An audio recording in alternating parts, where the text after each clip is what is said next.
Ketdimi? Ketdi. Assalomu alaykum. Keling, mehmon yaxshimisiz? Omonmiz, charchamaysiz? Ahvollaringiz yaxshimi? Zo'r. Gaplar yaxshi. Aylangan kimsiz bir Xivaga? Ha, Xivaga aylangan keldim. Ha. Mehmonxonalarga borsam, mehmonxonalar qimmat. Kirib borsam faqat 2 mahal ovqat berar ekan. Shunga mehmonxona qidirib yuribman-da. To'g'ri kelibsiz-da. Mana qarang. Hoji buvomning Mahdiy mehmonxonasi. Mehmonxona. Mehmonxona 5 yulduzli. Ha? Ha, 5 yulduzli. Yo'q, 5 yulduzli mehmonxona. Eng zo'ri. Mana eng qizig'i, mana Ichanqalagam yaqinda. Bu yerdan, ha? Ha, piyoda o'tsangiz bo'laveradi. Fontan deysizmi, manzarali daraxtlar hammasi bor. Eng asosiysi mehmon.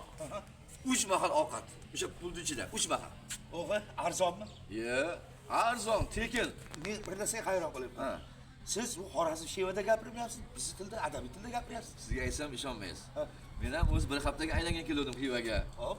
Hoji buvam 3 mahal ovqat bergandan keyin menga yoqib qoldi. Mana 3 yildan beri yuribman-da. Yo'q, Ha? bo'lmasa ikki kishimizni o'zingiz hisoblayvering. Nimaga? Men ham 3 mahal ovqat beradigan bo'lsa, shu yerda qolaveraman-da. Hoji buvam nima qilsin, qolaversinmi? Rahmat. Hey! Nima o'tiribsizlar? Kelinglar Xivaga. Xivaga kelsanglar, albatta Hoji buvamni Mahdiy mehmonxonasida qo'nim topasizlar. Hammadan kutib qolamiz. Qani, Sharoitlarni ko'rib-chi. Assalomu alaykum. Va alaykum assalom. Keling, ko'raylik.